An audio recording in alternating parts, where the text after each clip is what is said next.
Hi everyone. I very infrequently make blogs or web videos, but this time I have something to say that is fairly important, and if I were to take my typical course of writing out my thoughts and feelings about society and post it on Facebook for the world to see, I feel that the depth I would need to create to make my point clear would mean very few people would actually read what I have to say. To start off, I'm a gay individual. I understand that this is a subject of controversy, and I have never really been truly one of the people to rise up in arms against gay intolerance, because I have always felt that to be counterproductive. I make this point because it is relative to the point that I'm about to share, and because if you are going to write back a rude comment, I really don't care. That's simply more your problem than it is mine.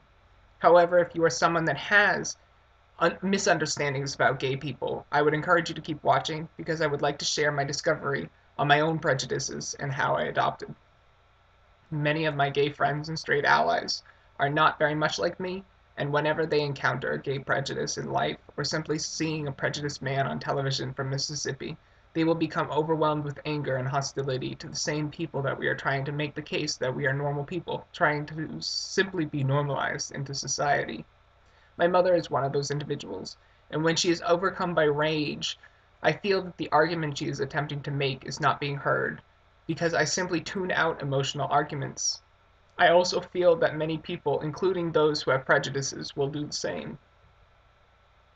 When I came out, I was 13. I live in New Hampshire, which is a relatively liberal state, where our values have evolved to respect homosexual people by the time I realized I was gay. I was never bullied as a child because I was gay, and it became a relatively insignificant attribute of my personality and became not much more significant than the fact that I have blue eyes. My next door neighbors were a married lesbian couple. My uncle on my father's side had come out. My parents were from Rhode Island, which has a history of progressive values and tolerance towards homosexuality.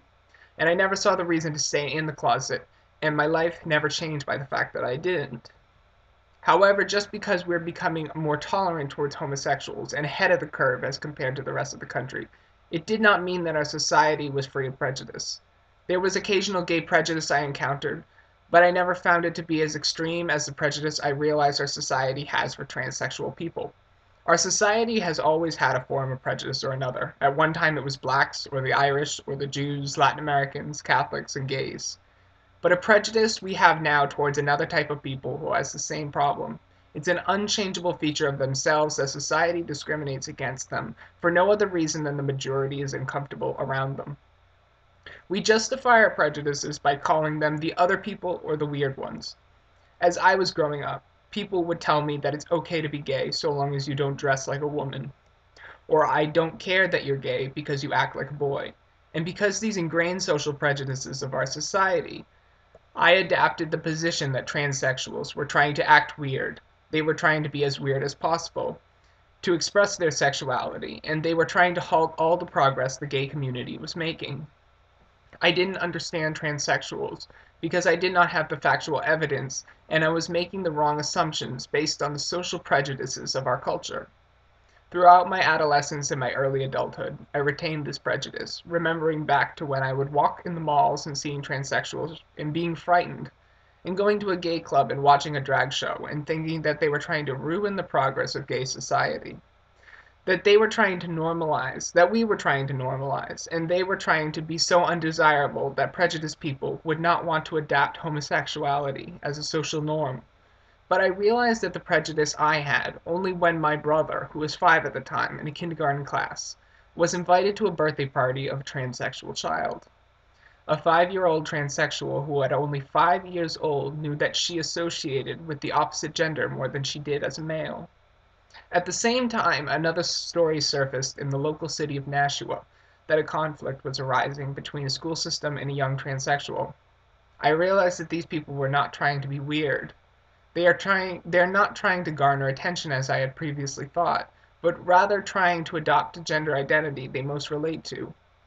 I did not have any transsexual friends or knew anyone that was transsexual, and I was brainwashed by the societal prejudice to believe that transsexuals were the odd ones, when in reality gays and transsexuals are one and the same, a group of people disrespected because of a lack of knowledge on the subject. I have also come to realize that it doesn't matter how normal gays act. because a person with prejudice is only prejudiced because they lack knowledge. I was prejudiced for that reason only. That if I was prejudiced, it was my fault, and it was a problem that only I could work out with myself. People were prejudiced towards blacks because they lacked knowledge. People were prejudiced towards the Irish, the Jews, the Catholics because they lacked knowledge. People are prejudiced towards gays because they lack knowledge, and I too was prejudiced towards transsexuals because I lack knowledge. We don't have to act normal. We just all have to be who we are, and society has to one day or another understand that we're not trying to change because they want us to, that they are trying to have that they are going to have to realize themselves that their problems are based on societal intolerance, and that we have to all search for the truth. I have always been a political person, and I've always tried to realize that what the proper policy for society to adopt, and I would frequently ask myself the question whether or not I would support gay marriage if I were straight. I analyze all sorts of different political policies, and I have become more and more socially liberal over the years, and more fiscally conservative over the years. I believe social liberalism and fiscal conservatism is the freedom America needs to promote to the world. But as for the question on whether or not I would support gay marriage, I believe that I would have difficulty at first, but eventually I would have to come to the conclusion that just because they are different, doesn't mean that I should engage in societal prejudice just as I have changed my position on intolerance towards the transsexual community. My personal prejudice is something that firstly I must become aware of, then understand my prejudices are my own personal problems, and that I must work to correct them. And it is a lesson that I think every citizen of the world must be aware of, that we have to constantly be aware of the indoctrination of society and constantly be on the lookout for the truth in all situations. We must fight to correct all injustices of the world, and transsexuals are no different.